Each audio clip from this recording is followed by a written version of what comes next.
Good morning, my friend. How are you? Hey, brother. Good morning. I'm great. How you guys doing today? Doing wonderful. Thanks. I imagine you're in a great mood down there. I am. You know, Marty, Olin and I were talking a moment ago. Look, I know there's a long way to go. Long way. And there are some, games that are going to creep up on A&M. But so far, what they've shown me is that they can win in multiple different ways. And if they can figure out the penalty situation, why not Texas A&M this year, Marty? Oh no, I agree with you. They're really good, man. They're really good, and I feel like a broken record on your show because I feel like I've said this several times, and I feel like they're so complete. And you're right, there's some discipline breakdowns, but they're correctable.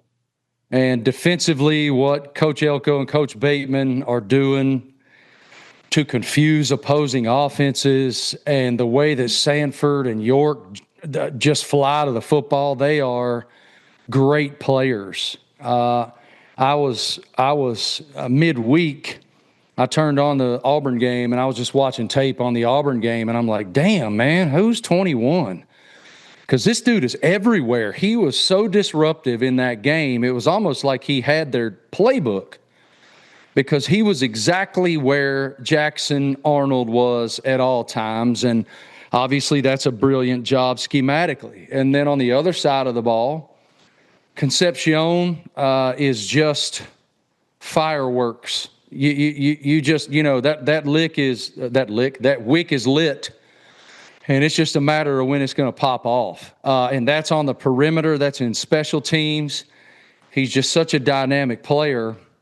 And that crowd, I mean, I was, of course, watching on TV. I wasn't there. I was at a different game, which was also fantastic. But that crowd, man, they lived up to their mantra.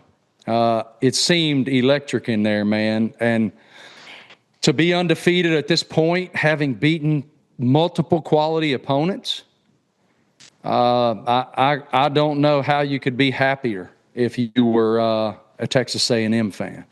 Marty, the way they're attacking teams, does it seem to you that this is a sustainable model? And before you answer that, I'm going to go back to last season when they were 7-1. I loved it. It was great. But I still saw a lot of these glaring holes. They're like, they got to figure out their tackling. They've got to figure this out. They got to figure that out. So far, 5 games they're tackling the hell out of the football this year, son. Right? So to take it from there. Yeah, to me, and this is super nitpicky. I mean, this is like getting way in the nitpicky weeds here. The only thing I've seen on tape, I watched a lot of the Mississippi State game this morning in preparation for you, and you could see early on in the game, very early on, there was still some tentativeness by Marcel Reed to just trust what he's seeing and rip.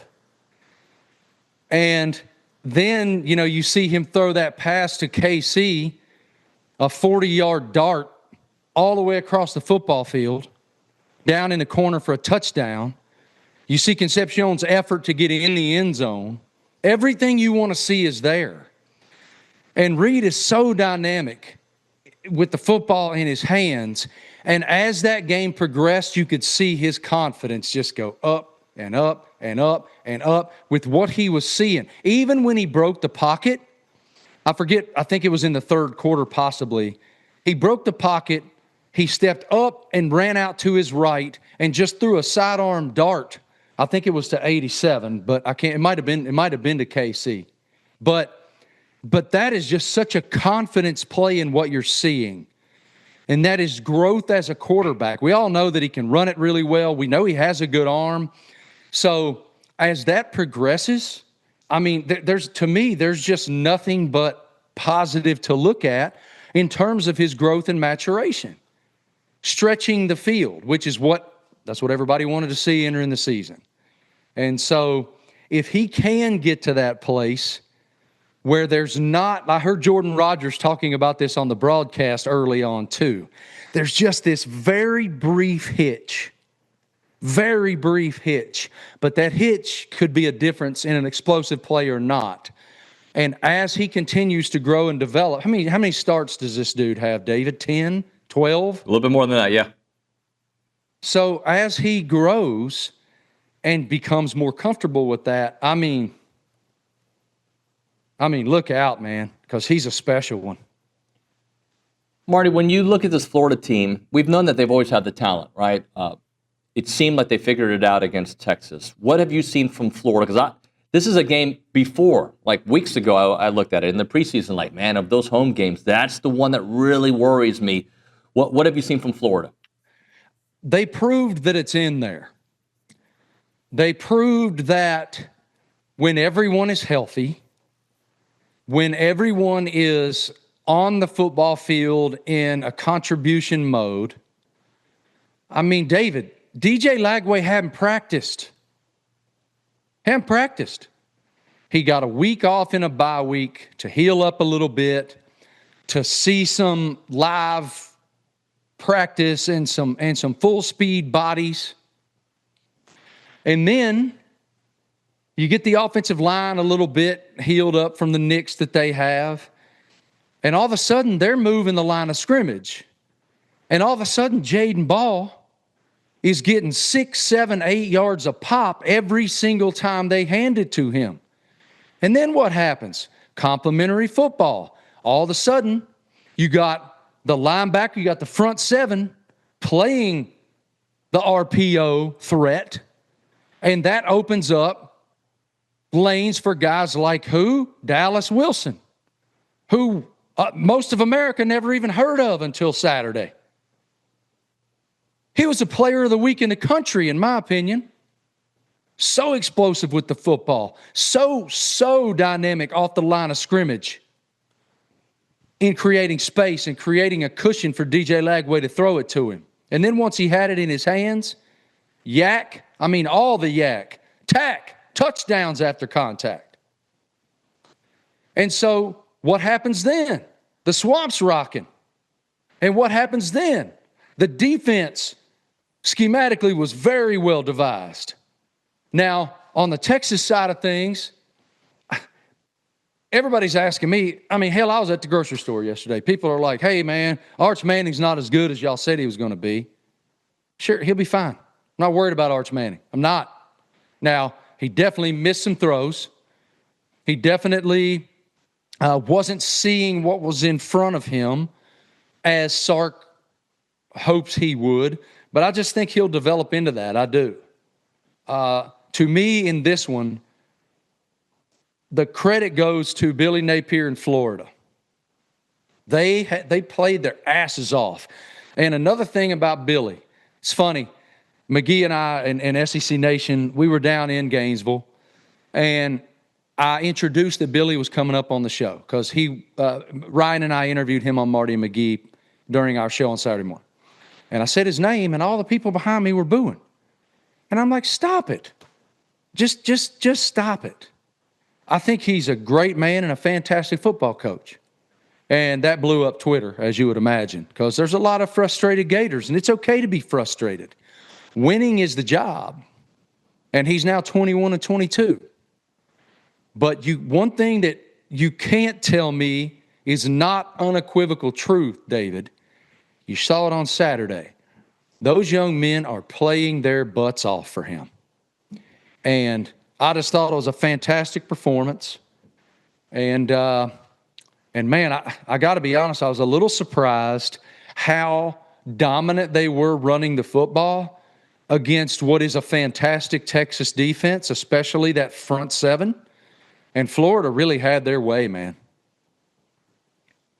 Marty, how concerned do you think Texas should be? I know you feel fine about Arch, but the fact that they weren't able to run the ball, and they've got OU coming up, who knows about John Mateer's status, but is their defense good enough to beat Texas without Mateer?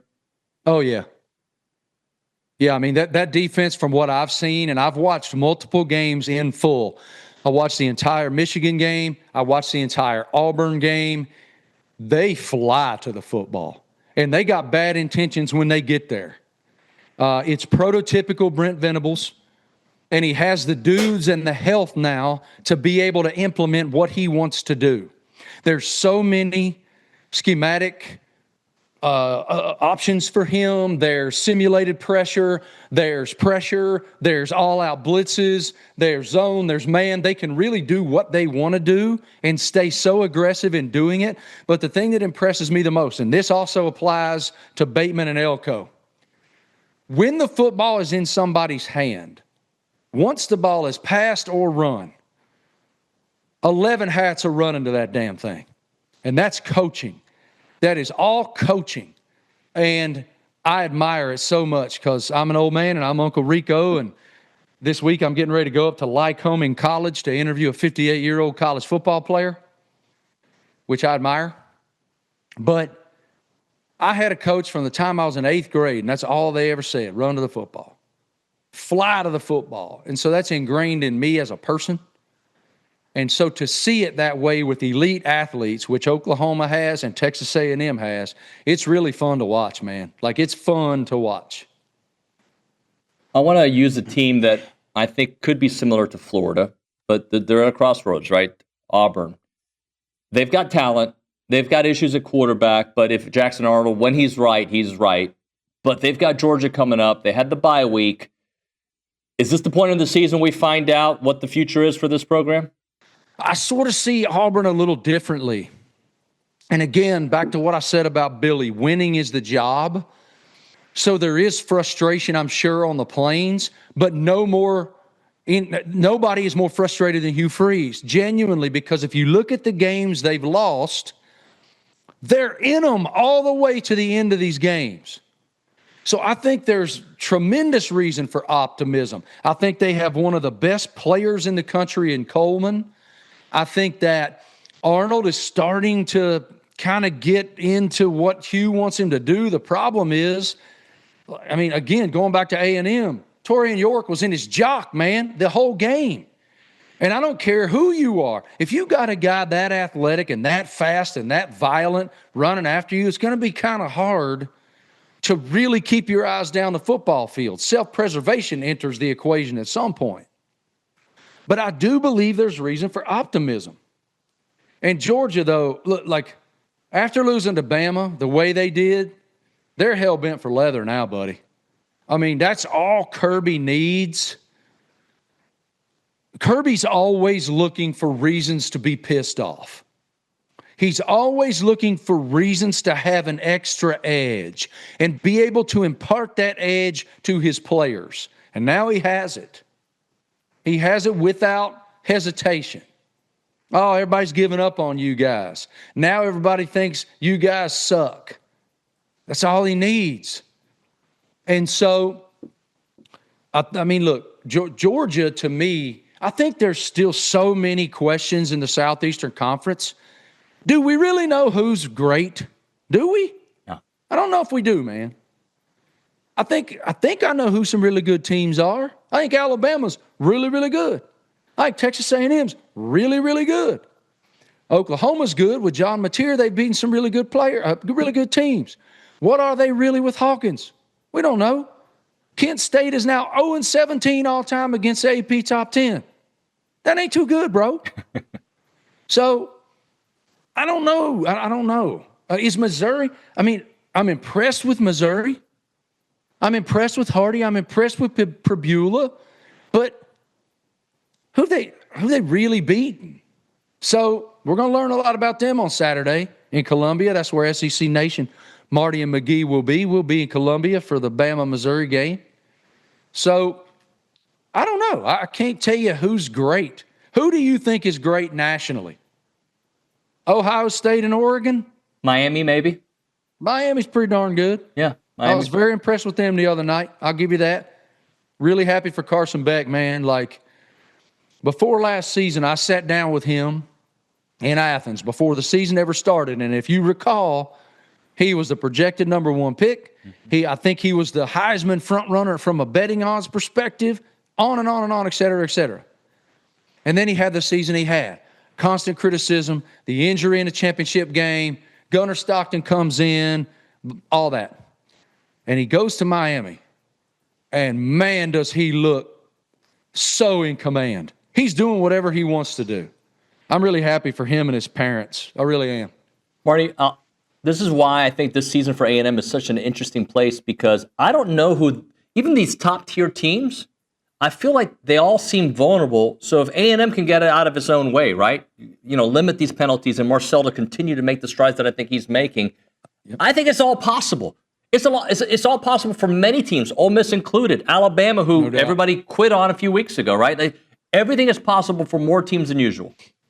Yeah, and I think if Garrett Nussmeier could get healthy, it's obvious how beat up he is because he can't push the football like we're used to seeing. Definitely couldn't against Ole Miss. Fantastic win that Ole Miss had against LSU. And in talking to Lane after that, I didn't even get to say this on Marty McGee. We ran out of time. So here's a little insight for you. I asked Lane, what was the value of that win? Why did you have that reaction? Why was that the reaction?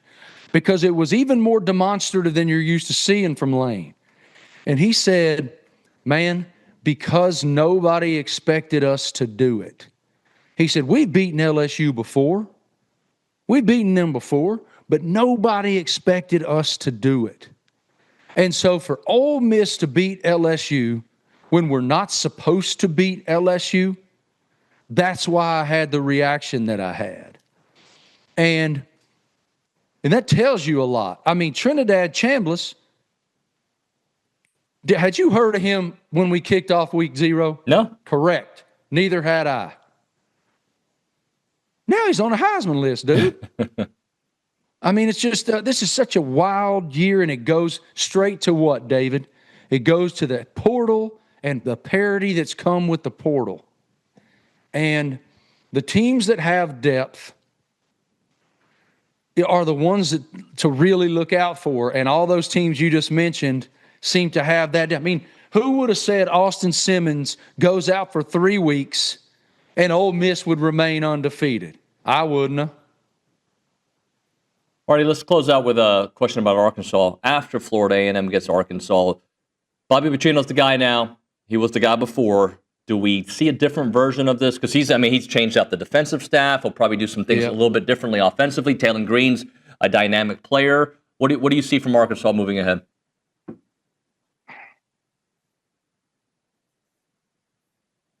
Nothing's impossible. Bobby obviously is a fantastic offensive mind, but Tennessee is a buzzsaw. And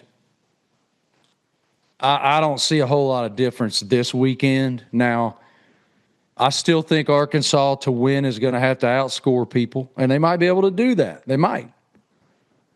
Bobby was already the offensive coordinator, so what level of difference will we really see? I don't know. Is he going to be able to galvanize guys in a way that Coach Pittman couldn't?